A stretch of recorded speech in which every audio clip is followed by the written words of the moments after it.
Nah, bisa sedikit kami gambarkan, coba kita lihat peringkat daya saing. Sebetulnya daya saing ini bukan kewenangan KPPU kalau kita percaya daya saing, karena daya saing itu adalah lebih merupakan kewenangan dari pemerintah. Kenapa? Dia harus mengurangi biaya-biaya agar produk kita di luar negeri bisa menjadi jauh lebih mudah dan bersaing. Apa yang mereka lakukan pemerintah dengan deregulasi untuk bea masuk, ya, dan sekarang kan sudah nggak ada lagi bea masuk itu, ya. Kemudian juga tarif barrier atau tackle barrier yang lain. Kita bisa lihat di sini, ini hanya saya mencuplik sedikit saja karena saya kebetulan kalau untuk isu-isu ekonominya saya tidak akan bawa, mungkin nanti ke depan oleh Pak Ketua saya memang bidangnya ekonomi. Itu ada, kita lihat pada tahun 2014-2015 kita ada pada peringkat 34 untuk daya saing, ya. Sementara tahun sebelumnya itu kita ada tingkat 38. Berarti itu naiknya kita naik atau turun ini? Naik, ya. Artinya kita sudah naik, sudah mulai membaik kondisi daya saing Indonesia sekarang. Nah, ini akan lebih baik lagi kalau adik-adik mahasiswa juga SDM-nya juga bagus, semakin daya saing lagi nanti. Dalam praktek kami sendiri, dalam praktek untuk SDM kita, itu kalau ada training seluruh staff competition agency di dunia itu biasanya kumpulnya di Berlin atau di Washington. Ini anak-anak KPPU kebetulan selalu mendapat nilai yang terbaik. Ya, ini terus terang saya katakan selalu terbaik. Jadi di antara itu kan ada anak-anak Brawijaya yang ikut bergabung. Kalau nggak fakultas hukum ya pasti fakultas ekonomi. Saya lupa, tapi banyak dari Brawijaya yang ada di tempat ini. Oke, teruskan saya ingin cerita saja tentang berdirinya undang-undang. Ini barangkali sedikit. Ini ciri khas daripada undang-undang Indonesia, ya. Orang mengatakan bahwa kalau orang berkompetisi itu sebagaimana mestinya persaingan secara bebas. Sebetulnya di Undang-Undang Nomor 5 ini masih ada isu national interest-nya. Jadi salah kalau orang mengatakan KPPU itu membela asing, ya, karena kebetulan dia berdirikan setelah IMF ditandatangan. Tapi bukan itu. Kalau kita lihat pasal-pasal di undang-undang ini banyak sekali kepentingan-kepentingan nasional. Harus kita lindungi dong kepentingan nasional itu, kepentingan rakyat kita sendiri. Nah, itu yang kita sebut dengan nasionalis. Nanti saya ceritakan. Jadi persaingan sehat bukan persaingan bebas, betul. Kalau persaingan bebas, ya perusahaan-perusahaan Indonesia akan semakin terpuruk. Contohnya saja, saya ingin sedikit cerita. Kasus yang saya tangani baru-baru ini, dan kebetulan kita di Pengadilan Hukum menang, itu adalah kasus Bandara Ngurah Rai Bali. Ya. Di bandara itu ada yang disebut bandara khusus untuk private jet. Tahu nggak apa itu? Jadi itu khusus untuk orang-orang kaya atau artis-artis. Kalau dia mau datang ke Indonesia, dia pakai pesawat khusus yang harga sewa pesawatnya itu per jam saja sudah 60 juta. Ya, nanti sampai di Bali, kemudian dia dilayani hotel mewah semua, sampai itu dia menggunakan private jet.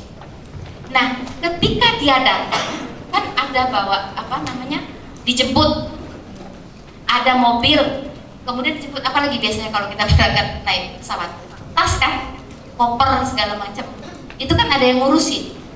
Nah, itu ada pelaku usaha sendiri yang mengatur, yang akan memanage orang itu datang ke Indonesia, kemudian bawa kopernya, naik mobil untuk keluar daripada bandara sampai ke hotel.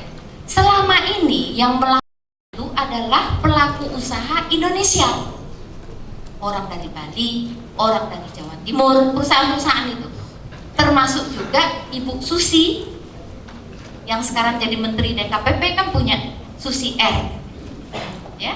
Susi Air itu juga harganya mahal, dolar yang dipakai untuk, karena beliau tidak hanya melayani untuk yang orang-orang yang eksekutif saja, tetapi juga melayani pengangkutan penumpang yang karyawan-karyawan sepertinya dari Newmont, kepingin bikin riset. Nah, itu itu dia gunakan pesawat-pesawat khusus.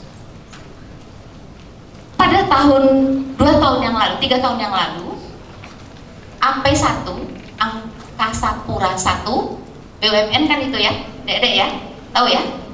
Angkasa Pura 1 itu membangun bandara baru khusus untuk private jet. Ketika sudah jadi, sudah ada ruangan yang standarnya internasional, gedungnya sudah bagus, dia tunjuk langsung ada perusahaan asing yang namanya Exqujet Aviation. Ya. Nah, apa yang terjadi? Perusahaan-perusahaan lokal tadi menjadi nggak punya alasan lagi kan? Ya nggak? Mereka mengatakan itu hak kami. P1 karena dia penguasa di situ. Kami mau tunjuk karena kami ingin namanya supaya itu terkenal di seluruh dunia. KPPU melihat itulah tidak fair, tidak sehat. Karena undang-undang ini mengamanatkan berikan kesempatan yang sama kepada semua pelaku usaha untuk bisa masuk ke dalam pasar yang sama. Ketika kami memeriksa, bayangan kita pada waktu itu sebagai majelis, memang Exqujet ini hebat sekali. Ya. Satu, coba, siapa yang tahu wilayah Bali? Pasti orang Bali kan? Siapa yang mengerti untuk daerah-daerah turis? Pasti orang Bali. Orang asing begitu masuk, pasti masih bertanya. Kemudian, kita lihat lagi, berapa harganya? Setelah dipegang oleh Exqujet, itu sekali mendarat dia harus bayar 60 juta rupiah. Bayarnya ke Exqujet. Dulu waktu dipegang oleh orang Bali, orang Jawa, pelaku usaha, itu paling hanya 4 juta rupiah per jam. Kalau 2 jam kali 12 jam, 3 jam dia berhenti. Bisa dibayangkan bedanya. 60 ke 12. Keuntungan diambil oleh siapa? Ya. Nah, disitulah KPPU masuk. Penunjukan langsung Exqujet itu adalah tidak benar. Dan kami meminta supaya AP1 membuka kembali kepada pelaku usaha lokal supaya bisa beroperasi. Alasan mereka sangat sederhana dari Exqujet, mengatakan begini, kami punya database. Contohnya seperti apa? Saya majelis waktu itu. Seperti apa yang Anda punya database-nya? Apakah database itu dasarnya ada hak atas kekayaan intelektual? Kalau itu memang punya dia 20 tahun memang jadi monopoli kan? Dia bilang tidak. Terus apa dasarnya? Contohnya begini Bu, kalau ada Oprah, tahu kan? Oprah yang suka menjadi apa namanya pembawa acara atau yang itu ya di sana, host itu. Kalau mau datang ke Bali, katanya gitu, dia akan pesan ruangan khusus dengan selera dia. Jadi wallpaper itu harus diganti semua. Kemudian parfum yang harus ada di situ harus selera dia. Yang tidak ada parfum itu di Indonesia.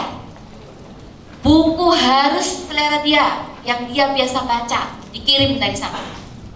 Ya, pokoknya semua begitu dia masuk, mulai karpet itu harus dirubah sesuai selera dia. Terus saya bertanya, apakah itu dibiayai oleh saudara Exqujet? Dia bilang tidak.